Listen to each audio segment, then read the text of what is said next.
Di sini kan sempet nih. Dia turun naik, terus turun di EMA 13 dia mulai kembali lagi naik.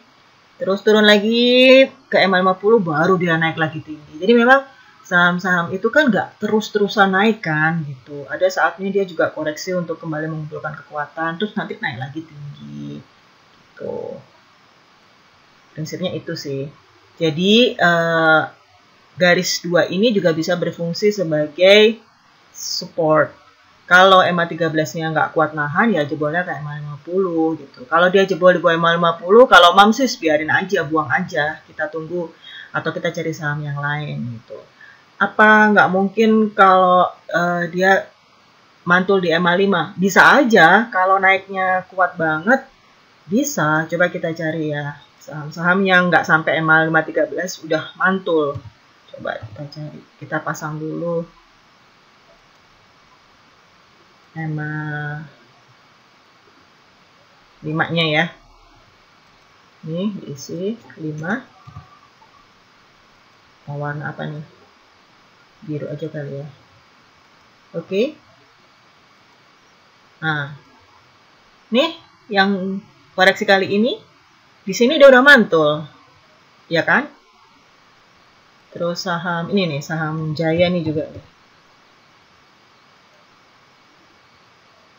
Nah, ini waktu yang di sini nih, dia turun kan, sempat turun, deketin EMA 5, dia udah naik lagi. Turun, naik lagi, turun. Nah, ini loh teman-teman, hati-hati ya. Jadi kita tuh benar-benar harus hati-hati banget dan lihat tanda-tanda reversal maupun tanda-tanda ketika dia nggak kuat jebol ke bawah ininya. Nah, ini EMA 5-nya ternyata di sini dia nggak kuat nahan. Dia turunnya ke EMA 13 ini kan, garis kuning. Nah, ini kita lihat ya. Besok hari Senin tanggal berapa ya? 20 ya, 20 Desember ya. Akankah dia mantul lagi ke atas dan EMA 13 kuat sebagai supportnya dia, atau dia jebol terus ke bawah ke EMA 50-nya gitu. Oke, sampai sini bisa dipahami ya penjelasannya ya. Jadi intinya Mam tuh hanya trading di saham-saham yang di atas EMA 50 dan EMA 13 yang ketika dia lagi koreksi. Itu. Jadi bedanya sama peti kemas, kalau di peti kemas EMA 13 itu fungsinya sebagai pintu untuk naik ke atas. Jadi saham-saham yang baru nih kayak di sini nih, posisi sini nih dia baru mau nembus ke EMA 13-nya, baru mau naik ke atas.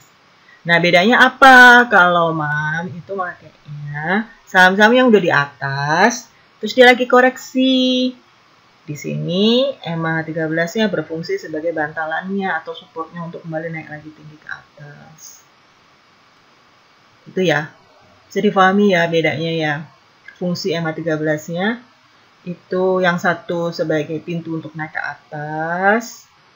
Yang satunya itu dia berfungsi sebagai support gitu. Itu ya. Kenapa sih kok nggak mau saham yang di bawah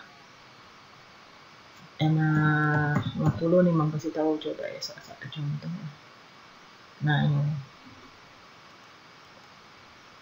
Nih, ketika dia geraknya di bawah EMA 50 tuh kita tuh nggak tahu tuh.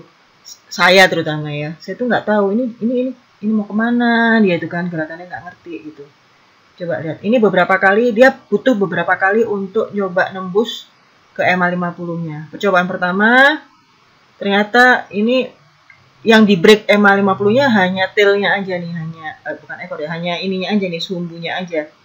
Tapi bodinya nggak sampai tutup di atas EMA 50. Besoknya dia turun kan. Turun, nyoba lagi yang kedua. Nah, ini berhasil tutup di ini, tapi besoknya turun lagi.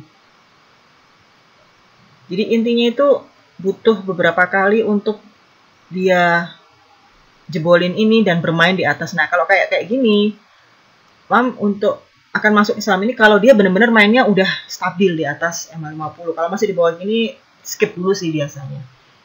Tapi balik-balik lagi ya, itu selera masing-masing. Gitu, nggak ada yang baku. Oke, di sini dulu, nanti kita lanjutin gimana selanjutnya setelah kita tahu konsep dasarnya dulu. Jadi kita hanya bermain di saham-saham yang di atas EMA 50 dan EMA 13 dan dia sedang koreksi untuk mendekati garis-garis EMA 5 ataupun EMA 13 atau EMA 50 dan terakhir kita mencari potensi ya, potensi pantulannya. Situ. Oke. Sampai di sini dulu, kita insya Allah lanjutin ke video berikutnya. Terima kasih.